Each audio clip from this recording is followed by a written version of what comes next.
Hello students, welcome to arch chemistry. So ಯಾರ್ಯಾರು ನಿನ್ನೆವರೆಗೆ NEET 2024 hall ಟಿಕೆಟನ್ನು ಡೌನ್ಲೋಡ್ ಮಾಡ್ಕೊಂಡಿದ್ರಿ, ಸೊ ಅವರು ಕೆಲವೊಂದಷ್ಟು ಪ್ರಾಬ್ಲಮ್ಗಳನ್ನು ಫೇಸ್ ಮಾಡ್ತಾ ಇದ್ರು. ಅಂದರೆ so photo, especially post card size ಫೋಟೋವನ್ನು ಅಟ್ಯಾಚ್ ಮಾಡೋದಕ್ಕೆ ಸರಿಯಾದ ಸ್ಪೇಸ್ ಇಲ್ಲಾಗಿತ್ತು. ಅದರ ಜೊತೆಗೆ ಆ್ಯಕ್ಚುಲಿ ಅಡ್ಮಿಟ್ ಕಾರ್ಡ್ ಇರೋದು 3 ಪೇಜಸ್, ಬಟ್ ನೀವು ಡೌನ್ಲೋಡ್ ಮಾಡಿಕೊಂಡು ಪ್ರಿಂಟ್ ತೆಗೆದಾಗ 4 ಪೇಜು, ಒಂದೊಂದು ಕಡೆ 5 ಪೇಜು ಕೂಡ ಬಂದಿರೋದಿತ್ತು. ಸೊ ಈ ಒಂದಷ್ಟು ಸ್ಮಾಲ್ ಮಿಸ್ಟೇಕ್ಸ್ ಏನಿದೆ ಅದನ್ನು NTA ಕರೆಕ್ಷನ್ ಮಾಡ್ಕೊಂಡಿದ್ದಾರೆ. ಮತ್ತು ನೀವು ಇನ್ನೊಂದು ಸಾರಿ ಹಾಲ್ ಟಿಕೆಟನ್ನು ಡೌನ್ಲೋಡ್ ಮಾಡಿಕೊಂಡ್ರೆ ಇವೆಲ್ಲ ಪ್ರಾಬ್ಲಮ್ಗಳು ಸಾಲ್ವ್ ಆಗ್ತದೆ. ಸೊ ಈ ಒಂದು ವಿಡಿಯೋದಲ್ಲಿ ನಿಮಗೆ ಡೀಟೇಲ್ ಆಗಿ ನಿಮಗೆ ಸಿಕ್ಕಿರುವಂಥ ಹಾಲ್ ಟಿಕೆಟಲ್ಲಿ ಎಕ್ಸಾಮಿನೇಷನ್ಗೆ ಹೋಗೋದಕ್ಕಿಂತ ಮುಂಚೆ ಏನೇನೆಲ್ಲ ಫಿಲ್ ಮಾಡಿಕೊಂಡು ಹೋಗಬೇಕು ಅನ್ನೋದನ್ನು ಕ್ಲಿಯರ್ ಕಟ್ಟಾಗಿ ಹೇಳ್ತೀನಿ. ದಯವಿಟ್ಟು ವಿಡಿಯೋವನ್ನು ನೋಡೋದಷ್ಟೇ ಅಲ್ಲ, ಏನಾದರೂ ಲೈಕ್ ಆದರೆ ವಿಡಿಯೋವನ್ನು ನಿಮ್ಮ ಫ್ರೆಂಡ್ಸ್ಗಳಿಗೂ ಶೇರ್ ಮಾಡಿ. ನೀವೇನಾದರೂ ಫಸ್ಟ್ ಟೈಮ್ ಚಾನಲ್ ವಿಸಿಟ್ ಮಾಡ್ತಾ ಇದ್ದರೆ ಚಾನಲ್ನ ಸಬ್ಸ್ಕ್ರೈಬ್ ಮಾಡಿ ಮತ್ತು ಸಪೋರ್ಟ್ ಮಾಡಿ. ಸೊ ಈಗ before going to explain about the hall ticket, ನನ್ನ ಒಂದು ರಿಕ್ವೆಸ್ಟ್ ಇಷ್ಟೇ, ಯಾರ್ಯಾರು ನಿನ್ನೆ ರಾತ್ರಿಯವರೆಗೆ ಹಾಲ್ ಟಿಕೆಟನ್ನು ಡೌನ್ಲೋಡ್ ಮಾಡ್ಕೊಂಡಿದ್ದಾರೆ ಅಥವಾ ಯಾರ್ಯಾರಿಗೆ ಪೋಸ್ಟ್ ಕಾರ್ಡ್ ಸೈಜ್ ಫೋಟೋವನ್ನು ಅಟ್ಯಾಚ್ ಮಾಡೋದಕ್ಕೆ ಸ್ಪೇಸ್ ಸರಿ ಇಲ್ಲ ಅಂತ ಅನ್ನಿಸ್ತಾ ಇದೆ, ಕಡಿಮೆ ಇದೆ ಅಂತ ಅನ್ನಿಸ್ತಾ ಇದೆ, ಅಥವಾ ಯಾರ್ಯಾರಿಗೆ ತಮ್ಮ ಒಂದು ಹಾಲ್ ಟಿಕೆಟ್ 3, 4, 5 ಪೇಜಸ್ಗಳು ಬರ್ತಾ ಇದೆ ಅಂತ ಅನಿಸ್ತಾ ಇದೆ, ಸೊ ಅವರೆಲ್ಲರೂ ಕೂಡ ಇನ್ನೊಂದು ಸಾರಿ ಹಾಲ್ ಟಿಕೆಟನ್ನು ಡೌನ್ಲೋಡ್ ಮಾಡ್ಕೊಳ್ಳಿ. ಸೊ ಭಾಳ ಸಿಂಪಲ್, ನಿಮ್ಮ ಅಪ್ಲಿಕೇಶನ್ ನಂಬರ್ ಹಾಕ್ತೀರಿ, ಡೇಟ್ ಆಫ್ ಬರ್ತ್ ಹಾಕ್ತೀರಿ, ಸೊ ಡೌನ್ಲೋಡ್ ಮಾಡ್ಕೋತೀರಿ. ಸೊ ಇನ್ನೊಂದು ಸಾರಿ ಹಾಲ್ ಟಿಕೆಟನ್ನು ಡೌನ್ಲೋಡ್ ಮಾಡ್ಕೊಳ್ಳೋದು ಬೆಟರ್. ನಾನು ನಿಮಗೆ ಡಿಫ್ರೆನ್ಸನ್ನು ತೋರಿಸ್ತೀನಿ ನೋಡಿ. ಇದು ಒಂದು ಹಾಲ್ ಟಿಕೆಟ್ ನಿನ್ನೆ ಸಂಜೆ ಡೌನ್ಲೋಡ್ ಮಾಡ್ಕೊಂಡಿರೋವಂಥದ್ದು 5:39 PM. ಸೊ ಇದರಲ್ಲಿ ನಿಮಗೆ ಸೆಕೆಂಡ್ ಪೇಜ್ ಬಂದಾಗ ನೋಡಿ, ಇಲ್ಲಿ ಪ್ರಿಂಟ್ ಆಗಿಬಿಟ್ಟಿದೆ, ಹೌದಾ? ಸೊ ಅದು ಅಲ್ಲದೆ ಈ ಒಂದು 4x6 ಏನು ನಿಮಗೆ ಇಲ್ಲಿ ಈ ಒಂದು ಸ್ಪೇಸ್ ಕಾಣಿಸ್ತಾ ಇದೆ, 4x6, ಇಲ್ಲಿ ನೀವು ಪೋಸ್ಟ್ ಕಾರ್ಡ್ ಸೈಜ್ ಫೋಟೋವನ್ನು ಅಟ್ಯಾಚ್ ಮಾಡೋದಕ್ಕೆ ಹೋದರೆ ವರ್ಟಿಕಲ್ ಆಗಿ ಅಟ್ಯಾಚ್ ಮಾಡಿದ್ರು ಕರೆಕ್ಟ್ ಆಗಿ ಬರ್ತಾ ಇಲ್ಲ, ಹಾರಿಜಾಂಟಲ್ ಆಗಿ ಅಟ್ಯಾಚ್ ಮಾಡಿದ್ರು ಕೂಡ ಕರೆಕ್ಟ್ ಆಗಿ ಬರ್ತಾ ಇಲ್ಲ. ಯಾಕಂತಂದ್ರೆ ಈ ಸ್ಪೇಸ್ ಏನಿದೆ ಅದು ಕರೆಕ್ಟ್ ಆಗಿ ಇಲ್ಲ. ಇದೇ ಸ್ಪೇಸ್ ನಾನು ಇವತ್ತು ಡೌನ್ಲೋಡ್ ಮಾಡ್ಕೊಂಡಿರೋದ್ರಲ್ಲಿ ಅಥವಾ ನಿನ್ನೆ ಸ್ವಲ್ಪ ಲೇಟ್ ನೈಟ್ 8:30, 9 ಗಂಟೆ ಮೇಲೆ ಡೌನ್ಲೋಡ್ ಮಾಡ್ಕೊಂಡಿರೋದ್ರಲ್ಲಿ ತೋರಿಸ್ತೀನಿ ನೋಡಿ. ಇದೇ ಹಾಲ್ ಟಿಕೆಟ್ ಅಲ್ಲಿ ಇದು ನೋಡಿ ಎಷ್ಟು ನೀಟಾಗಿ ಕೊಟ್ಟಿದ್ದಾರೆ ಅಲ್ವಾ? ಸೊ ಇದರಲ್ಲಿ ಅಷ್ಟೊಂದು ಅಗಲ ಇಲ್ಲ.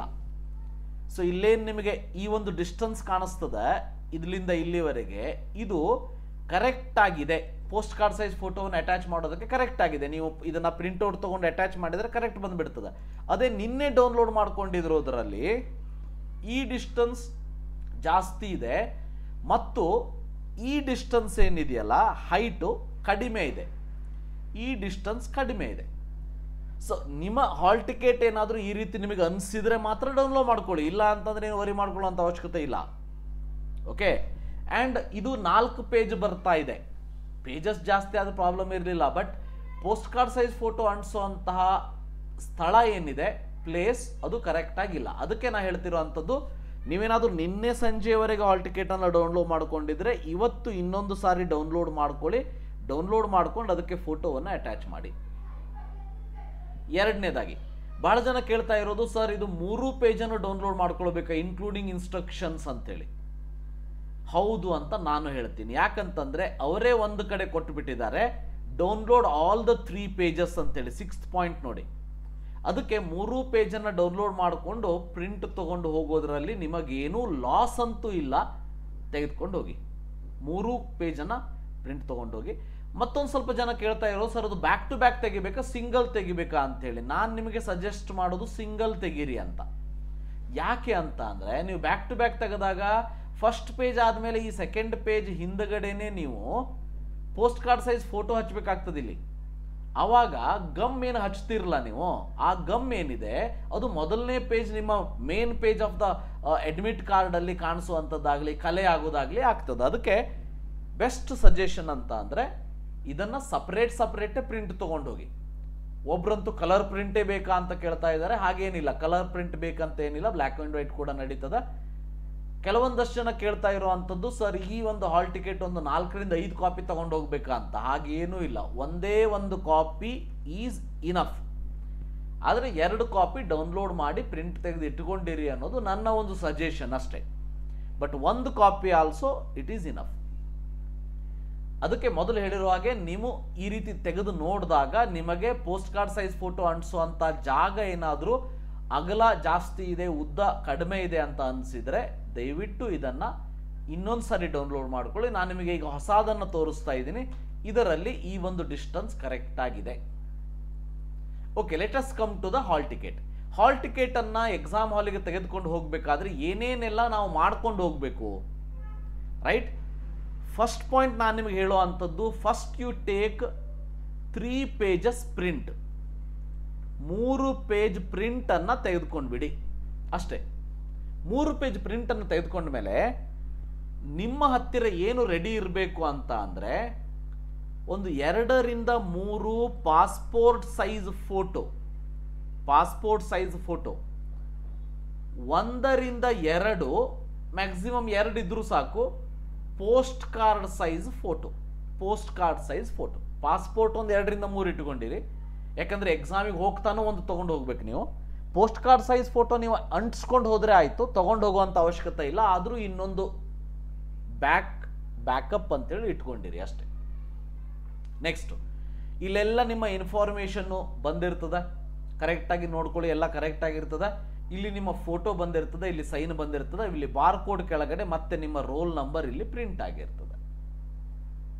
ನೆಕ್ಸ್ಟ್ ಇಲ್ಲಿ ಬಂದಾಗ ಟೆಸ್ಟ್ ಡೀಟೇಲ್ಸ್ ಅಲ್ಲಿ ಕ್ವಶನ್ ಪೇಪರ್ ಮೀಡಿಯಂ. ಇನ್ನೊಂದು ಕ್ವಶನ್ ಪೇಪರ್ ಮೀಡಿಯಂ ಬಗ್ಗೆ ನಾನು ನಿಮ್ಗೆ ಹೇಳಬೇಕಾಗಿರೋದು ಏನಂತಂದ್ರೆ, ಕೆಲವೊಂದಷ್ಟು ಜನ ಎಕ್ಸಾಮಿನೇಷನ್ ಫಾರ್ಮ್ ಅನ್ನು ಫಿಲ್ ಮಾಡಬೇಕಾದ್ರೆ ಕನ್ನಡ, ಹಿಂದಿ, ಮಲಯಾಳಂ, ತೆಲುಗು, ತಮಿಳ್ ಅಂತ ಕೊಟ್ಟಿದ್ದಿದೆ. ಅವ್ರು ಕೇಳ್ತಾ ಇರೋದೇನು, ಸರ್ ಈಗ ಕನ್ನಡದಲ್ಲೇ ಬಂದ್ಬಿಡ್ತದೆ ಇಡೀ ಪೇಪರ್ ಅಂತೇಳಿ. ಬಟ್ ಒಂದು ಪಾಯಿಂಟ್ ಗೊತ್ತಿರಲಿ, ನೀವು ಯಾವುದೇ ಲ್ಯಾಂಗ್ವೇಜ್ ಅನ್ನ ಸೆಲೆಕ್ಟ್ ಮಾಡಿಕೊಂಡ್ರು ಕೂಡ ಇಂಗ್ಲಿಷ್ ಏನಿದೆ, this English will be compulsory. ಒಂದು ಕಡೆ ನಿಮಗೆ ನೀವು ಸೆಲೆಕ್ಟ್ ಮಾಡ್ಕೊಂಡಿರುವಂಥ ಲ್ಯಾಂಗ್ವೇಜ್ ಬಂದಿರ್ತದೆ. ನೀವು ಇಂಗ್ಲಿಷ್ ಅಂತ ಸೆಲೆಕ್ಟ್ ಮಾಡ್ಕೊಂಡ್ರೆ you will have only English paper. Kannada ಅಂತ ಮಾಡ್ಕೊಂಡ್ರೆ ಕನ್ನಡ ಒಂದು ಕಡೆ, ಅದೇ ನೆಕ್ಸ್ಟ್ ಪೇಜಲ್ಲಿ ಇಂಗ್ಲಿಷ್. ಹಿಂದಿ ಅಂತ ಮಾಡ್ಕೊಂಡ್ರೆ ಹಿಂದಿ ಪ್ಲಸ್ ಇಂಗ್ಲಿಷ್. ಮಲಯಾಳಂ ಮಾಡಿದ್ರೆ ಮಲಯಾಳಂ ಪ್ಲಸ್ ಇಂಗ್ಲಿಷ್. ಈ ರೀತಿ ಇಂಗ್ಲಿಷ್ ಕಂಪಲ್ಸರಿ ಇರ್ತದೆ, ಅದಕ್ಕೆ ವರಿ ಮಾಡ್ಕೊಳ್ಳೋ ಅಂತ ಅವಶ್ಯಕತೆ ಇಲ್ಲ. ನೆಕ್ಸ್ಟ್, ರಿಪೋರ್ಟಿಂಗ್ ಟೈಮ್ ಕೊಟ್ಟಿರ್ತಾರೆ, ಗೇಟ್ ಕ್ಲೋಸಿಂಗ್ ಟೈಮ್ ಕೊಟ್ಟಿರ್ತಾರೆ. ರಿಪೋರ್ಟಿಂಗ್ ಟೈಮ್ 11 ಗಂಟೆ ಅಂತ ಕೊಟ್ಟಿರ್ತಾರೆ. ನೀವೇನು 11 ಗಂಟೆ ಹೋಗ್ಕೊಂಡಿರ್ಬೇಕಂತ ಏನಿಲ್ಲ. At least by 1 PM reach the exam centre. Timing of the test ಕೊಟ್ಟಿರ್ತಾರೆ 2 to 5:20 PM ಅಂತೇಳಿ. ಸೊ ಇಲ್ಲಿ ಟೆಸ್ಟ್ ಸೆಂಟರ್ ಕೋಡ್ ಕೊಟ್ಟಿರ್ತಾರೆ, ಇಲ್ಲಿ ಟೆಸ್ಟ್ ಸೆಂಟರ್ ನೇಮ್ ಕೊಟ್ಟಿರ್ತಾರೆ, ಟೆಸ್ಟ್ ಸೆಂಟರ್ ಅಡ್ರೆಸ್ ಕೊಟ್ಟಿರ್ತಾರೆ. ಇನ್ನೇನು ತುಂಬಬೇಕಾಗಾದ್ರೆ self declaration important, you have to fill. Self declaration ತುಂಬೋದೇನೋ ದೊಡ್ಡ ಗುಡ್ಡ ಕಡಿದು ಅದನ್ನ ನೆಲ ಮಾಡುವಂತ ಕೆಲಸ ಅಲ್ಲ, ಇದು ಬಹಳ ಸಿಂಪಲ್. ಆಯ್ ಅಂತ ಇದೆ, ಆಯ್ ಅಂದ್ರೆ ನನ್ನ ಹೆಸರು. ನೀವು ನನ್ನ ಹೆಸರು ಬರ್ಕೋಬೇಡಿ, ನೀವು ನಿಮ್ಮ ಹೆಸರು ಬರ್ಕೊಳ್ಳಿ. ಸೊ ನಿಮ್ಮ ಹೆಸರು ಇಲ್ಲಿ ಬರ್ಕೊಳ್ಳಿ, ನಾನು ರಾಘವೇಂದ್ರ ಹೆಗಡೆ ಅಂತ ಬರೀತೀನಿ, ಹೌದಾ? ನನ್ನ ಹೆಸರು ಬರದೆ, ನೀವು ನಿಮ್ಮ ಹೆಸರು ಬರ್ಕೊಳ್ಳಿ. ರೆಸಿಡೆಂಟ್ ಆಫ್ ಅಂತ ಏನಿದೆ ಇಲ್ಲಿ ಅಡ್ರೆಸ್ ಬರೀರಿ. ನೀವು ಹೇಳ್ಬೋದು, ಸರ್ ನಮ್ದು ಅಡ್ರೆಸ್ ಬಹಳ ದೊಡ್ಡದಿದೆ, ನಾ ಏನ್ ಮಾಡಬೇಕು? ಚಿಕ್ಕದಾಗಿ ಬರೀರಿ ಅಷ್ಟೇ. ಈಗ ಫಾರ್ ಎಕ್ಸಾಂಪಲ್ ನಿಮ್ಮ ಮನೆ ನಂಬರ್ ಇರ್ತದ, ಸ್ಟ್ರೀಟ್ ನೇಮ್ ಇರ್ತದ, ಕಾಲೋನಿ ನೇಮ್ ಇರ್ತದ, ಇವೆಲ್ಲ ಇರ್ತದ. ನೀವೇನ್ ಮಾಡಿ ಅಂತಂದ್ರೆ ನಿಮ್ಮ ಏರಿಯಾ ನೇಮ್ ಬರೀರಿ, ತಾಲೂಕ್ ಬರೀರಿ, ಡಿಸ್ಟ್ರಿಕ್ಟ್ ಬರೀರಿ, ಸಾಕು. ಸೊ ಅಥವಾ ನಿಮ್ಮ ಏರಿಯಾ ನೇಮ್ ಬರೀರಿ, ತಾಲೂಕ್ ಬರೀರಿ, ಸೊ ಡಿಸ್ಟ್ರಿಕ್ಟ್ ಜೊತೆ ಸ್ಟೇಟ್ ಕೂಡ ಬರ್ಕೊಳ್ಳಿ. ಇಷ್ಟೇ ಸ್ಮಾಲ್ ಸ್ಪೇಸ್ ಇದೆ, ಅದಕ್ಕೆ ಅದಿಷ್ಟೊಳಗೆ ಕವರ್ ಆಗಬೇಕು. ಸ್ಮಾಲ್ ಸ್ಪೇಸ್ ಕೊಟ್ಟಿದ್ದಾರೆ ಅಂದ್ರೆ ಇಡೀ ನಿಮ್ಮ ಅಪ್ಪನ ಹೆಸರು ಬರೋದು, ಅದ್ರ ಕೆಳಗಡೆ ಯಾವ ಸ್ಟ್ರೀಟು, ಹೌಸ್ ನಂಬರ್ ಇವನ್ನೆಲ್ಲ ಬರೀಬೇಕಂತ ಏನಿಲ್ಲ. ಈಗ ಫಾರ್ ಎಕ್ಸಾಂಪಲ್ ನಾನು ಬರೀತೀನಿ ಮಾಳಮಡ್ಡಿ ಧಾರವಾಡ, ಅಷ್ಟೇ ಸಾಕು. ನಾನಿರೋದು ಮಾಳಮಡ್ಡಿ ಧಾರವಾಡದಲ್ಲಿ, ಸೊ ಮಾಳಮಡ್ಡಿ ಧಾರವಾಡ ಅಂತ ಬರೀತೀನಿ. ಸೊ ನಮ್ಮ ಅಡ್ರೆಸ್ ಇದು. ಸೊ ಈ ರೀತಿಯಾಗಿ ಅಡ್ರೆಸ್ ಅನ್ನ ಫಿಲ್ ಮಾಡಿ, ಅದಾದ ಮೇಲೆ ಫಸ್ಟ್ ಪಾಯಿಂಟ್ ಅಂತೂ ಓದಿರ್ತೀರಿ, I have read the instruction. ಓದಿಲ್ಲ ಅಂತಂದ್ರೆ ಈ ವಿಡಿಯೋ ನೋಡಿ ಕೇಳಿ, ಅದು ಸಾಕಾಗ್ತದೆ. ಇನ್ಫಾರ್ಮೇಶನ್ ಬುಲೆಟಿನ್ ಓದಿದ್ದೀನಿ, ಇನ್ಸ್ಟ್ರಕ್ಷನ್ ಓದಿದ್ದೀನಿ, ನೋಟಿಸ್ ರಿಲೇಟೆಡ್ ಓದಿದ್ದೀನಿ ಅಂತ ಅರ್ಥ. ಎರಡನೇದು important instruction given in the page 3 ನಾನು ಓದಿದ್ದೀನಿ ಅಂತ ಅರ್ಥ. ಅದನ್ನು ಕೂಡ ನಾನು ಹೇಳ್ತೀನಿ, ಅದನ್ನು ಕೂಡ ಓದಿದಂಗೆ ಆಯ್ತು. ಮತ್ತೆ ಯಾಕೆ ವರಿ ಮಾಡ್ಕೋತೀರಿ? ನಿಮ್ಮ ಹೆಸರು ಬರೀತೀರಿ, ನಿಮ್ಮ ಅಡ್ರೆಸ್ ಶಾರ್ಟ್ ಆಗಿ ಬರೀತೀರಿ. ಅಡ್ರೆಸ್ ಏನೋ ಒಂದು ವರ್ಡ್ ಬಿಟ್ಟು ಹೋಯ್ತು, ಒಂದು ಲೈನ್ ಬಿಟ್ಟು ಹೋಯ್ತು, ಏರಿಯಾ ಬಿಟ್ಟು ಹೋಯ್ತು, ಸರ್ ಎಕ್ಸಾಮಿಂದ ಹೊರಗೆ ಹಾಕ್ತಾರ. ಗೊತ್ತಿರಲಿ ವಿದ್ಯಾರ್ಥಿಗಳೇ, ಒಂದು ಸಾರಿ ನೀವು ಎಕ್ಸಾಮಿನೇಷನ್ ಹಾಲ್ ಒಳಗೆ ಬಲಗಾಲಿಟ್ಟು ಒಳಗೆ ಹೋದ್ಮೇಲೆ ಯಾವುದೇ ಕಾರಣಕ್ಕೂ ನಿಮ್ಮನ್ನ ಹೊರಗೆ ಹಾಕುವುದಿಲ್ಲ. ಸೊ ವಿತ್ ಕಂಡೀಷನ್, ನೀವೇನಾದ್ರೂ ಕಾಪಿ ಮಾಡೋದಕ್ಕೆ ಟ್ರೈ ಮಾಡಿದ್ರಿ, ಅವಾಗ ಒದ್ದು ಹೊರಗೆ ಹಾಕ್ತಾರೆ ಹೊರತು ಅದು ಬಿಟ್ಟರೆ ನಿಮ್ಮ ಹತ್ರ ಯಾವುದೋ ಏನೋ ಇಲ್ಲ ಅಂತಂದ್ರೂ ಕೂಡ, ಈಗ ಫೋಟೋ ಪ್ರಿಂಟ್ ಆಗಿಲ್ಲ, ಸೈನ್ ಇಲ್ಲ, ಏನಿದ್ರೂ ಒಳಗೆ ಕರ್ಕೋತಾರೆ, ಗೊತ್ತಿರಲಿ. Don't worry about that. So ಹೆಸರು ಬರೀತೀರಿ, ಅಡ್ರೆಸ್ ಬರೀತೀರಿ, ನೀವೆಲ್ಲ ಬರೀತೀರಿ. ನೆಕ್ಸ್ಟ್ ಇಲ್ಲಿ ಫೋಟೋ ಇಲ್ಲಿ ಹಾಕಬೇಕು. ಈಗ ಇಲ್ಲಿ ಒಂದು ಸ್ಮಾಲ್ ಪ್ರಾಬ್ಲಮ್ ಏನಿದೆ, ಇದು ನೀವು ಹೊಸದಾಗಿ ಡೌನ್ಲೋಡ್ ಮಾಡಿಕೊಂಡ್ರು ಕೂಡ ಆ ಪ್ರಾಬ್ಲಮ್ ಇದ್ದೇ ಇದೆ. ಆ ಪ್ರಾಬ್ಲಮ್ ಏನಿದೆ ಅಂತಂದರೆ, ನೀವು ಪಾಸ್ಪೋರ್ಟ್ ಸೈಜ್ ಫೋಟೋವನ್ನು ಇಲ್ಲಿ ಅಫಿಕ್ಸ್ ಮಾಡೋದಕ್ಕೆ ಹೋದಾಗ ಪಾಸ್ಪೋರ್ಟ್ ಸೈಜ್ ಫೋಟೋ ಸ್ವಲ್ಪ ಇಷ್ಟು ಇಲ್ಲಿ ತನಕ ಬರ್ತದೆ. ಸೊ ಸರ್ ಇದನ್ನು ನಾನು ಮೇಲ್ಗಡೆ ಹಾಕಿಬಿಡ್ಲಾ, ಕೆಳಗಡೆ ಮೇಲ್ಗಡೆ ಹಾಕೋದಕ್ಕೆ ಹೋಗ್ಬೇಡ. ಯಾಕೆಂದ್ರೆ ಅಂಡರ್ಟೇಕಿಂಗ್ ಏನಿದೆಯಲ್ಲ ಇದು ಕವರ್ ಆಗೋದು ಬೇಡ, ಇದು ಕವರ್ ಆಗೋದು ಬೇಡ. Don't do that. ನನ್ನ ಸಜೆಷನ್ ಇಷ್ಟೇ, ಸ್ವಲ್ಪ ಇಲ್ಲಿ ಕೆಳಗಡೆ ಬಂದರೂ ಕೂಡ ನಡೀತದೆ. ಅದನ್ನು ಕಟ್ ಮಾಡೋದಾಗಲಿ, ತಲೆನ ಕಟ್ ಮಾಡಿದೆ, ಕಾಲು ಕಟ್ ಮಾಡಿದೆ ಮಾಡೋದಕ್ಕೆ ಹೋಗಬೇಡಿ. ಸ್ವಲ್ಪ ಬೇಕಾದ್ರೆ ಟ್ರಿಮ್ ಮಾಡೋದಕ್ಕೆ ಸಾಧ್ಯ ಇದ್ದರೆ, ಎಕ್ಸ್ಟ್ರಾ ಸ್ಪೇಸ್ ಇದ್ರೆ ಮಾಡಿ. ಸೊ ಇಲ್ಲ ಅಂತಂದರೆ ಡೈರೆಕ್ಟಾಗಿ ಇದನ್ನು ತಗೊಳ್ಳಿ, ಇಷ್ಟಕ್ಕೆ ಅಟ್ಯಾಚ್ ಮಾಡಿ. ಸ್ವಲ್ಪ ಇಲ್ಲಿ ಕೆಳಗಡೆ ಬರ್ತದೆ, ಏನೂ ಪ್ರಾಬ್ಲಮ್ ಇಲ್ಲ, ಇಲ್ಲೇನು ಇಂಪಾರ್ಟೆಂಟ್ ಪಾಯಿಂಟ್ಸ್ ಇಲ್ಲ, ಕವರ್ ಮಾಡಿಬಿಡಿ ಅಷ್ಟೇ. ಸೊ ಇದು ನೀವು ಮನೆಯಲ್ಲೇ ಹಚ್ಕೊಂಡು ಹೋಗಬೇಕು. ನಾನು ಹೋಮ್ ಅಂತ ಎಲ್ಲೆಲ್ಲಿ ಬರೀತೀನಿ, ಮನ್ಯಾಗ ಮಾಡ್ಕೊಂಡು ಹೋಗ್ಬೇಕು ಕೆಲಸ ಅಂತ ಅರ್ಥ ಇದು. ಸೊ ಇದನ್ನು ಕೂಡ ಮನ್ಯಾಗ ಮಾಡ್ಕೊಂಡು ಹೋಗುವಂಥ ಕೆಲಸ. ನಿಮ್ಮ ಹೆಸರು ಬರೀಬೇಕು, ಅಡ್ರೆಸ್ ಬರೀಬೇಕು. ಇದು ಮನ್ಯಾಗ ಫೋಟೋ ಹಚ್ಚಿರಿ, ಇಲ್ಲೊಂದು ಪಾಸ್ಪೋರ್ಟ್ ಸೈಜ್ ಫೋಟೋ, ಯಾವುದು ನೀವು ಮೇಲ್ಗಡೆ ನಿಮ್ಮ ಫೋಟೋ ಇದೆ ಅದನ್ನು ಹಚ್ಚಬೇಕು. ಈಗಲೂ ಕೂಡ ಕೆಲವು ಸ್ಟೂಡೆಂಟ್ಸ್ಗಳು ಕೇಳ್ತಾ ಇದ್ದಾರೆ, ಸರ್ ಫೋಟೋ ಕೆಳಗಡೆ ಡೇಟ್ ಇಲ್ಲ ಅಥವಾ ನೇಮ್ ಇಲ್ಲ, ಏನು ಮಾಡಬೇಕು? ಅದ್ರ ಬಗ್ಗೆ ಏನೂ ವರಿ ಮಾಡ್ಕೋಬೇಡಿ. ಮೇಲ್ಗಡೆ ಯಾವ ಫೋಟೋವನ್ನು ಇಟ್ಟಿದ್ದೀರಿ ಅದೇ ಫೋಟೋವನ್ನು ಇಲ್ಲಿ ಇಡಿ ಅಷ್ಟೇ. ಸೊ ಇಲ್ಲಿಟ್ಟು ಹಚ್ಬಿಡಿ. ಎರಡನೇದು ತಮ್ ಇಂಪ್ರೆಷನ್ ಏನಿದೆ, ಇದನ್ನು ಕೂಡ ಹೋಮಲ್ಲೇ ಮಾಡ್ಕೊಂಡು ಹೋಗಿ. ಅಲ್ಲಿ ಹೋಗ್ಕೊಂಡು ತಮ್ಮ ಇಂಪ್ರೆಷನ್ ಮಾಡೋದಲ್ಲ, ಇದನ್ನು ಕೂಡ ಮನೆಯಲ್ಲೇ ಮಾಡಬೇಕು. ತಮ್ಮ ಇಂಪ್ರೆಷನ್ ಹಾಕಿ. ಸೊ ತಮ್ಮ ಇಂಪ್ರೆಷನ್ ಹಾಕೋದಕ್ಕೆ ಇಂಕ್ ಪ್ಯಾಡ್ ಇಲ್ಲ ಅಂದರೆ ಒಂದು 20 ರೂಪಾಯಿ ಕೊಟ್ಟು ಇಂಕ್ ಪ್ಯಾಡ್ ತೊಗೊಂಡು ಬನ್ನಿ. 2 ವರ್ಷ ಕುಂತು ಓದಿ ಎಕ್ಸಾಮಿನೇಷನ್ ಬರೋಕೆ ಹೊಂಟಿರಿ, 20 ರೂಪಾಯಿ ಹೆಚ್ಚು ಕಡಿಮೆ ಭಾಳ ಯೋಚನೆ ಮಾಡೋದಕ್ಕೆ ಹೋಗ್ಬೇಡಿ. ತಮ್ಮ ಇಂಪ್ರೆಷನ್ ಹಾಕಿ, ರೈಟ್? ಸೊ ಇದು ಏನಿದೆ ಇದು ಮಾತ್ರ ಎಕ್ಸಾಮ್ ಸೆಂಟರಲ್ಲಿ ಮಾಡಬೇಕು. ಅದಕ್ಕೆ ನೀವು ಮೊದಲೇ ಸೈನ್ ಮಾಡಬೇಡಿ, ಗೊತ್ತಿರಲಿ. ನೋಡಿ ಕರೆಕ್ಟ್ ಇದೆ, to be signed on the day of examination in presence of invigilator. ನೀವು ಹೇಳ್ಬೋದು, ಸರ್ ನಾನು ನಿಮ್ಮ ವಿಡಿಯೋ ಲೇಟಾಗಿ ಬಂತು, ನಾನು ಮೊದಲೇ ಸೈನ್ ಮಾಡಿಬಿಟ್ಟಿದ್ದೀನಿ, ಏನು ಮಾಡೋದು ಅಂತೇಳಿ. ಸೊ ಹಾಗೇನಿದ್ರೆ ಈ ಹಾಲ್ ಟಿಕೆಟನ್ನು ಹರಿದು ಹಾಕಿ ಇನ್ನೊಂದು ಡೌನ್ಲೋಡ್ ಮಾಡ್ಕೊಂಡಿದ್ರಲ್ಲ, ಅದು ಪ್ರಿಂಟ್ ತೊಗೊಳ್ಳಿ. ಭಾಳ ಸಿಂಪಲ್ಲು, ಎಷ್ಟು ಬೇಕಾದ್ರೂ ಪ್ರಿಂಟ್ ತೊಗೋಬೋದು ಅಲ್ವಾ? ಸೊ ಇದನ್ನು ಮಾತ್ರ ಸೈನ್ ಏನಿದೆ, this is sign only at examination centre. ಅರ್ಥ ಆಯ್ತು ಅನ್ಕೋತೀನಿ. ಫಸ್ಟ್ ಪೇಜಲ್ಲಿ ಹೆಸರು ಬರೀತೀರಿ, ಅಡ್ರೆಸ್ ಬರೀತೀರಿ, ಫೋಟೋವನ್ನು ಅಫಿಕ್ಸ್ ಮಾಡ್ತೀರಿ. ಫೋಟೋ ಅಫಿಕ್ಸ್ ಮಾಡಬೇಕಾದ್ರೆ ಫೋಟೋ ಮೇಲ್ಗಡೆ ತೊಗೊಂಡು ಹೋಗ್ಬೇಡಿ, ಕೆಳಗಡೆ ತೊಗೊಂಡು ಬನ್ನಿ. ಸೊ ತಮ್ಮ ಇಂಪ್ರೆಷನ್ನು ಇವೆರಡು ನಿಮ್ಮ ಮನೇಲೆ ಮಾಡ್ಕೊಂಡು ಹೋಗಬೇಕು. ಇದೇನಿದೆಲ್ಲ ಎಕ್ಸಾಮ್ ಸೆಂಟರ್ದಲ್ಲಿ ಮಾಡ್ತೀರಿ. Let us go to the next page. Next ಪೇಜಿಗೆ ಹೋದಾಗ ಇಲ್ಲಿ ನಿಮ್ಮ ಪೋಸ್ಟ್ ಕಾರ್ಡ್ ಸೈಜ್ ಫೋಟೋವನ್ನು ಅಟ್ಯಾಚ್ ಮಾಡ್ತೀರಿ. ಇಲ್ಲೂ ಕೂಡ ಪೋಸ್ಟ್ ಕಾರ್ಡ್ ಸೈಜ್ ಫೋಟೋ ಅವ್ರು ಕೊಟ್ಟಿರೋ ಜಾಗದಲ್ಲಿ ಎಕ್ಸಾಕ್ಟಾಗಿ ಫಿಟ್ ಆಗೋದಿಲ್ಲ, ವರಿ ಮಾಡ್ಕೊಳಕ್ಕೆ ಹೋಗಬೇಡಿ. ನಿಮ್ಮದು ಪೋಸ್ಟ್ ಕಾರ್ಡ್ ಸೈಜ್ ಫೋಟೋ ನಿಮಗೆ ಇಷ್ಟೇ ಫಿಟ್ ಆಗ್ಬೋದು. Okay, post card size photo ಇಷ್ಟೇ ಫಿಟ್ ಆಗ್ಬೋದು, ಇಷ್ಟು ಸ್ಪೇಸ್ ಎಕ್ಸ್ಟ್ರಾ ಇರ್ಬೋದು. ನೀವೇನು ವರಿ ಮಾಡ್ಕೊಳಕ್ಕೆ ಹೋಗಬೇಡಿ, ಅದ್ರ ಬಗ್ಗೆ ಚಿಂತೆ ಮಾಡೋ ಅಂತಹ ಮ್ಯಾಟರೇ ಅಲ್ಲ ಇದು. ಇಷ್ಟಕ್ಕೆ ಫಿಟ್ ಆಗ್ಬೋದು, ಹೌದಾ? ಇಷ್ಟಕ್ಕೆ ಫಿಟ್ ಆಗ್ಬೋದು. Like this, remember. ನೋಡಿ ಇಷ್ಟೇ ಫಿಟ್ ಆಗ್ಬೋದು. ಇಲ್ಲಿ ಎಕ್ಸ್ಟ್ರಾ ಸ್ಪೇಸ್ ಇರ್ಬೋದು, ನೀವೇನು ವರಿ ಮಾಡ್ಕೊಳಕ್ಕೆ ಹೋಗ್ಬೇಡಿ. ಆದರೆ ಹಿಂದಿಂದ ಏನಿದೆ ಇಲ್ಲಿ, ನೀವು ನಿನ್ನೆ ಡೌನ್ಲೋಡ್ ಮಾಡ್ಕೊಂಡಿರೋದ್ರಲ್ಲಿ ನೀವು ಹಚ್ಲಿಕ್ಕೆ ಹೋದ್ರಿ ಅಂತ ಅಂದರೆ ಈ ಹೈಟೇ ಸಾಕಾಗೋದಿಲ್ಲ ನಿಮಗೆ. ಈ ಹೈಟ್ ಬಿಟ್ಟು ಹೊರಗೆ ಬರ್ತದೆ. ಅದಕ್ಕಾಗಿ ಹೇಳ್ತಾ ಇದ್ದೀನಿ, ಇನ್ನೊಂದು ಸಾರಿ ನಿನ್ನೆ ಡೌನ್ಲೋಡ್ ಮಾಡ್ಕೊಂಡಾಗ ಇದೇನಾದರೂ ನಿಮಗೆ ಸರಿ ಇಲ್ಲ ಅಂತ ಅನಿಸಿದ್ರೆ ಇವತ್ತು ಇನ್ನೊಂದು ಸಾರಿ ಡೌನ್ಲೋಡ್ ಮಾಡ್ಕೊಳ್ಳಿ, ಕರೆಕ್ಟಾಗಿ ಬಂದಿದೆ, ಹೌದಾ? ಇಷ್ಟು ಮಾಡ್ಕೋತೀರಿ, ಫೋಟೋ ಹಚ್ತೀರಿ. ಸ್ವಲ್ಪ ಹೆಚ್ಚು ಕಡಿಮೆ ಈ ಜಾಗ ಸ್ವಲ್ಪ ಎಕ್ಸ್ಟ್ರಾ ಉಳಿದ್ರೂ ಕೂಡ ತಲೆ ಕೆಡಿಸ್ಕೊಳ್ಳೋ ಅಂಥ ಅವಶ್ಯಕತೆ ಇಲ್ಲ, ರೈಟ್? ಫೋಟೋವನ್ನು ಹಚ್ಚಿದ ಮೇಲೆ ಕೆಳಗಡೆ ಬನ್ನಿ. ಕೆಳಗಡೆ ಬಂದಾಗ ಇಲ್ಲಿ ನಿಮ್ಗೆ ಮತ್ತೆ date of examination, roll number, candidate name ಎಲ್ಲ ಇರ್ತದೆ. ಇದು ಇನ್ವಿಜಿಲೇಟರ್ ಸೈನ್ ಮಾಡ್ತಾರೆ, ಇಲ್ಲಿ ನೀವು ಸೈನ್ ಮಾಡಬೇಕು. ಮತ್ತೆ ಇದು ಕೂಡ ಎಕ್ಸಾಮ್ ಡೇ ಎಕ್ಸಾಮ್ ಹಾಲಲ್ಲಿ ಮಾಡಬೇಕಾಗಿರೋ ಕೆಲಸ. ನೋಡಿ, in presence of invigilator only. ಇಲ್ಲಿನ ಸೈನ್ ಏನಿದೆ ಇದು ಇನ್ ಪ್ರೆಸೆನ್ಸ್ ಆಫ್ ಇನ್ವಿಜಿಲೇಟರೇ ಮಾಡ್ಕೊಂಡು ಹೋಗಬೇಕು, right? So in presence of ಇನ್ವಿಜಿಲೇಟರೇ ಮಾಡ್ಕೊಂಡು ಹೋಗಬೇಕು. ಸೊ ಅದಕ್ಕೆ ಇಲ್ಲಿ ಸೈನ್ ಮಾಡೋದಕ್ಕೆ ಹೋಗಬೇಡಿ. ಅದಾದಮೇಲೆ ಇನ್ಸ್ಟ್ರಕ್ಷನ್ ಫಾರ್ ಕ್ಯಾಂಡಿಡೇಟ್ ಅಂತ ಇದೆ, ಅದನ್ನು ಕೂಡ ಕ್ಲಿಯರ್ ಕಟ್ ಆಗಿ ತೋರಿಸ್ತಾ ಹೋಗ್ತೀನಿ. ನೋಡಿ ಫಸ್ಟ್ ಇನ್ಸ್ಟ್ರಕ್ಷನ್ ಏನಿದೆ, candidate is to paste latest coloured passport size photograph. ನಿಮ್ಮ ಹತ್ರ ಯಾವುದಿದೆ ಅಂತಂದ್ರೆ ಏನು, ನೀವು ಯಾವಾಗ ಅಡ್ಮಿಷನ್ ಅಂದರೆ ಅಪ್ಲಿಕೇಶನ್ ಫಾರ್ಮ್ ಹಾಕಬೇಕಾದ್ರೆ ಏನು ಅಪ್ಲಿಕೇಶನ್ ಫಾರ್ಮಲ್ಲಿ ಆ ಫೋಟೋವನ್ನು ಕೊಟ್ಟಿದ್ದೀರಿ ಅದೇ ಫೋಟೋಗ್ರಾಫ್ ಆಗಿರಬೇಕು. ಎರಡನೇದು invigilator shall ensure the photograph, ಅದು ಅವ್ರ ಕೆಲಸ. ಮೂರನೇದು candidate is to sign across the photograph on the left side. ಭಾಳ ಇಂಪಾರ್ಟೆಂಟ್ ಇದೆ, ಲೆಫ್ಟ್ ಸೈಡಲ್ಲಿ ಸೈನ್ ಮಾಡಬೇಕು. ಹೇಗೆ ಮತ್ತೆ ವಾಪಸ್ ಮೇಲ್ಗಡೆ ಹೋಗೋಣ ಬನ್ನಿ ಇಲ್ಲಿ. ಸೊ ಜಸ್ಟ್ ಇಮ್ಯಾಜಿನ್ ನಿಮ್ಮ ಒಂದು ಫೋಟೋ ಇಲ್ಲಿವರೆಗೆ ಇದೆ ಅಂತ ಇಟ್ಕೊಳ್ಳಿ. ಸೊ ಇದನ್ನು ನೀವು ಮನೆಯಲ್ಲೇ ಮಾಡಬಹುದು. ಅಂದರೆ ಈ ಮೂರನೇ ಪಾಯಿಂಟ್ ಏನಿದೆ ಅದನ್ನು ನೀವು ಮನೇಲೇ ಮಾಡ್ಕೊಂಡು ಹೋಗ್ಬೋದು. ಇಲ್ಲೇನು ಕಂಪಲ್ಸರಿ ಎಕ್ಸಾಮ್ ಹಾಲಲ್ಲೇ ಮಾಡಬೇಕಂತ ಏನಿಲ್ಲ. So candidate is to sign across the photograph on the left side ಅಂತ ಇದೆ. ಸೊ ಗೊತ್ತಿರಲಿ, ಲೆಫ್ಟ್ ಸೈಡ್ ಅಂತ ಅಂದರೆ ಈ ಪೇಪರ್ ನೀವು ಇಟ್ಕೊಂಡ್ರೆ ಇದು ಲೆಫ್ಟ್ ಆಗ್ತದ, ಇದು ರೈಟ್ ಆಗ್ತದ, ಹೌದಾ?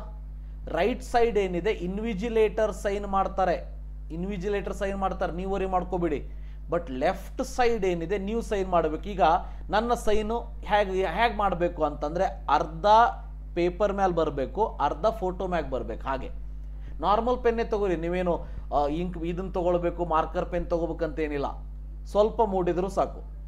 ಓಕೆ, ಇಲ್ಲಿ ಏನು ಮೇಲ್ಗಡೆ ಸೈನ್ ಇದೆ ಅದೇ ಸೈನನ್ನು ಮಾಡಿ. So left hand side across the photograph ಅಂತ ಇದೆ. ಅಕ್ರಾಸ್ ದ ಫೋಟೋಗ್ರಾಫ್ ಅಂದ್ರೆ ನಿಮ್ಮ ಫೋಟೋಗ್ರಾಫ್ ಇಲ್ಲಿದೆ ಈಗ ಎಕ್ಸಾಕ್ಟ್ಲಿ, ಹೌದಾ? ಇಲ್ಲಿ ಆ ಒಂದು ಬಾರ್ಡರ್ ಇದೆ ಫೋಟೋಗ್ರಾಫಿಂದು. ನೀವು ಸೈನ್ ಏನು ಮಾಡಿ ಅಂತಂದರೆ ಹೀಗೆ ಮಾಡಿ, ಇಲ್ಲಿ ಹೀಗೆ, ರೈಟ್? ಹೀಗೆ ಮಾಡಬೇಡಿ, ಇದು ರಾಂಗು. ಹೀಗೆ ಮಾಡಬೇಡಿ, ಇದು ರಾಂಗು. ಹೇಗೆ ಕರೆಕ್ಟು? ಇದು ಕರೆಕ್ಟು. ಅಕ್ರಾಸ್ ದ ಫೋಟೋಗ್ರಾಫ್ ಅಂದರೆ ಸೈನ್ ಇಲ್ಲಿಂದ ಸ್ಟಾರ್ಟ್ ಆದರೆ ಇಲ್ಲಿ ತನಕ ಬರಬೇಕು ಅದು. ಓಕೆ, ಸೊ ಸೈನ್ ಈ ರೀತಿ ಬರಬೇಕು, ಈ ರೀತಿ ಅಕ್ರಾಸ್ ದ ಫೋಟೋಗ್ರಾಫ್ ಬರಬೇಕು. ಇನ್ವಿಜಿಲೇಟರ್ ರೈಟ್ ಹ್ಯಾಂಡ್ ಸೈಡ್ ಮಾಡ್ತಾರೆ, ನೀವು ವರಿ ಮಾಡ್ಕೊಳ್ಳೋಂಥ ಅವಶ್ಯಕತೆ ಇಲ್ಲ. Now, it's mandatory for the candidate to bring the page of the admit card with the pasted photograph. Photograph ತೊಗೊಂಡು ಬರೋದು ಕಂಪಲ್ಸರಿ ಇರ್ತದೆ, ತೊಗೊಂಡು ಹೋಗ್ತೀರಿ. ದೆನ್ ಇನ್ಸ್ಟ್ರಕ್ಷನ್ದೊಳಗೆ ಇಂಪಾರ್ಟೆಂಟ್ 10ನೇದು, ನಾನು ಆಲ್ರೆಡಿ ವಿಡಿಯೋವನ್ನು ಮಾಡಿದ್ದೀನಿ, ಏನೇನು ತೊಗೊಂಡು ಹೋಗಬೇಕು ತೊಗೊಂಡು ಹೋಗಬಾರ್ದು, ದಯವಿಟ್ಟು ಅದನ್ನು ನೋಡ್ಕೊಂಡು ಬನ್ನಿ. ಪರ್ಸನಲ್ ಟ್ರಾನ್ಸ್ಪರೆಂಟ್ ವಾಟರ್ ಬಾಟಲ್ ತೊಗೊಂಡು ಹೋಗ್ಬೋದು. ಎಡಿಷ್ನಲ್ ಒಂದು ಫೋಟೋಗ್ರಾಫ್ ತೊಗೊಂಡು ಹೋಗಿ, ಯಾಕಂದರೆ ಅಟೆಂಡೆನ್ಸ್ ಶೀಟಲ್ಲಿ ಅಟ್ಯಾಚ್ ಮಾಡಬೇಕು, ರೈಟ್? ಅಡ್ಮಿಟ್ ಕಾರ್ಡ್ ತೊಗೊಂಡು ಹೋಗಬೇಕು. ಸೆಲ್ಫ್ ಡಿಕ್ಲರೇಷನ್ ನಾನು ಆಲ್ರೆಡಿ ಹೇಳಿದ್ದೀನಿ, ಅವು 2 ಪೇಜ್ ತೊಗೊಂಡು ಹೋಗಿ. ಸೊ ನೀವು A4 ಸೈಜ್ ಪೇಪರ್ ಮೇಲೆ ಕರೆಕ್ಟಾಗಿ ಪ್ರಿಂಟ್ ತೊಗೊಂಡು ಹೋಗಬೇಕು. 3 ಪೇಜ್ ತೊಗೊಂಡೋಗಿ, 2 ಪೇಜ್ ಸಾಕಾಗ್ತದ, ಬಟ್ 3 ಪೇಜ್ ತೊಗೊಂಡೋಗಿ. Before reaching the centre candidate must enter the required details in undertaking legible hand writing. Legible ಅಂದ್ರೆ ನಿಮ್ಮದೇ ಹ್ಯಾಂಡ್ ರೈಟಿಂಗ್ದೊಳಗೆ ಸೊ ಫಿಲ್ ಮಾಡಬೇಕು. ಅದು ಏನೇನು ಫಿಲ್ ಮಾಡಬೇಕು ಅದನ್ನು ಕೂಡ ಹೇಳಿದ್ದೀನಿ. PWD ಇದ್ರೆ ಸ್ಕ್ರೈಬ್ ರಿಲೇಟೆಡ್ ಡಾಕ್ಯುಮೆಂಟ್ಸನ್ನು ತೆಗೆದುಕೊಂಡು ಹೋಗಬೇಕು. ನೆಕ್ಸ್ಟ್ 12ನೇ ಪಾಯಿಂಟ್ ಇಂಪಾರ್ಟೆಂಟು. 12ನೇ ಪಾಯಿಂಟ್ ಏನಂದರೆ ಒಂದು ID ಪ್ರೂಫ್ ತೊಗೊಂಡು ಹೋಗಲೇಬೇಕು ನೀವು. Aadhaar card, so ration card, Aadhaar enrolment number with photo, no enrolment with photo to the centre. Remember, preferably Aadhaar card ತೊಗೊಂಡೋಗಿ ಅಂತ ಹೇಳ್ತಾರೆ, ಇಲ್ಲ ರೇಷನ್ ಕಾರ್ಡ್ ತೊಗೊಂಡೋಗಿ ಅಂತ ಹೇಳ್ತಾರೆ. ಸೊ ಯಾವುದೋ ಒಂದು ಮೊಬೈಲಲ್ಲಿ ಇದೆ ಸರ್ ನಂದು ಆ ಫೋಟೋ ID ಪ್ರೂಫು ಅಂದರೆ ನಡೆಯೋದಿಲ್ಲ, ರೈಟ್?